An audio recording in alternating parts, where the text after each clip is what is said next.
آگے جی عباسی صاحب اس کا حل؟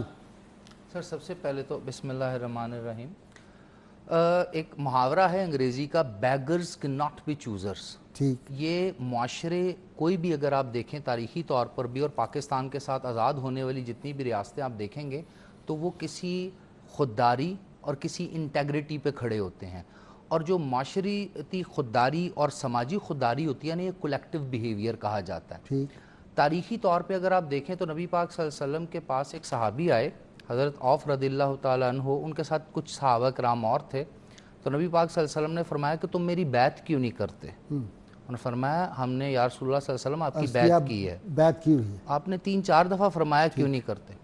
وہ پریشان ہو گئے، انہوں نے کہا ہم نے تو بیعت کی ہے۔ نبی پاک صلی اللہ علیہ وسلم نے کہا پھر میری بیعت کرو کہ تم اللہ کا کسی کو شریک نہیں بناؤ گے، اللہ کی عبادت کرو گے، اسی طرح باقی اور معاملات ان کے ساتھ کیے، اور خاموشی سے کہا کہ کسی سے کبھی سوال نہیں کرو گے، کچھ مانگو گے نہیں، یہ بھی بیعت کرو۔ حضرت عوف رضی اللہ تعالیٰ عنہ فرماتے ہیں کہ اس کے بعد ہمارا عالم یہ ہوا کرتا تھا کہ اگر ہم اونٹ پر بھی بیٹھے ہیں تو ہماری کوئی چیز گر جائے تو ہم خود اٹھاتے تھے۔ ٹھیک، یعنی اس کا مطلب ہے نبی پاک صلی اللہ علیہ وسلم نے پوری کی پوری کریکٹر بلڈنگ کی ہے، انٹیگریٹی، وقار، اہمیت، خودداری۔ ٹھیک، انہی موٹیوز کو ہمارے ساتھ ملحقہ یورپ نے اپنایا ہے، اور ہمارے ہاں کیا ہے؟ سر ابھی آپ لوگ جو بات کر رہے ہیں نا، میرا نقطہ نظر اس سے بھی بہت مختلف ہے۔ آپ ابھی بات کر رہے ہیں اس سیگمنٹ آف سوسائٹی کی جس کو ہم سوشیولوجی میں the lower strata کہتے ہیں۔ میرے ہاں اگر میں دیکھوں بینگ اے ریسرچر یا بینگ اے آبزرور، تو مجھے تو ہائی کلاس میں بھی بیگری نظر آتی ہے۔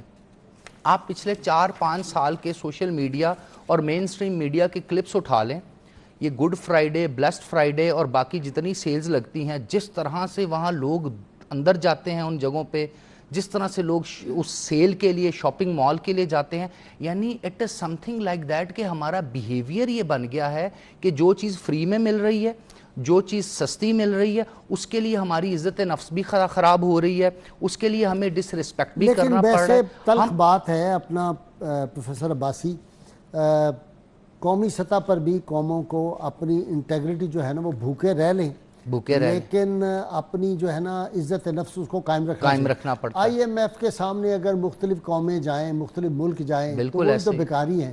فرق یہ ہے کہ یہ چھوٹے بیکاری کی ہم بڑی مذمت کرتے ہیں، بڑے بیکاری جو ہے ادھر ہم چپ کر جاتے ہیں، کیونکہ اس میں ہم خود بھی شامل ہیں۔ سر یہ دیکھیں نا، ایک بیہیویئر بن جاتا ہے، اور جب یہ ایک بیہیویئر بنتا ہے تو نقصان کیا ہوتا ہے؟ میں آپ کو ایک چھوٹی سی مثال اور دوں گا۔ ہم خود ایک میڈیا میں ہی بیٹھے ہیں، لیکن ہمارے ہاں آج سے 3-4 سال پہلے میڈیا میں ایسے شوز نہیں ہوتے تھے کہ اینکرز جو ہیں وہ ڈیزائنر سوٹ، گفٹ، موبائلز دور سے ایسے کسی کی طرف پھینکے، اور وہ بڑے پہلے اس کی اپنی حد تک ہو رہی ہوتی ہے، جو پھینک رہا ہوتا ہے، جو ریسیو کر رہا ہوتا ہے۔ میں تو پچھلے دنوں کچھ ایسے شوز دیکھ رہا تھا جس میں انسان اپنی انسلٹ کروا رہا ہے ایک 5-10 ہزار روپے کا موبائل لینے کے لیے۔ اس کا مطلب کیا ہے؟ اس کا مطلب یہ ہے کہ بیگری صرف وہ نہیں ہے جو ہمیں سڑکوں پہ نظر آ رہی ہے، بیگری وہ ہے جو ہمارے بیہیویئرز میں ہے۔ میں نے ابھی آپ کے سامنے ایک واقعہ حدیث کا آپ کے سامنے پیش کیا۔ اب اس میں ایک چیز ہمیں جو سکھائی گئی ہے وہ انسان کی اپنی سیلف ریسپیکٹ اور انٹیگریٹی سکھائی گئی ہے۔ اب جب تک ہم من حیث القوم سیلف ریسپیکٹ کے اوپر نہیں آئیں گے، انٹیگریٹی کے اوپر نہیں آئیں گے، اپنے وسائل میں زندہ رہنا نہیں سیکھیں گے، یعنی بیگرز کے ناٹ بی چوزرز، ہم دنیا کے کسی محاذ پہ چوزرز نہیں ہو سکتے، کیونکہ ہمیں آپشن نہیں دی جائے گی۔ جب آپ ہاتھ بڑھا دیتے ہیں نا کسی کی طرف، تو جو اس کی مرضی ہوتی ہے وہ آپ کو دیتا ہے۔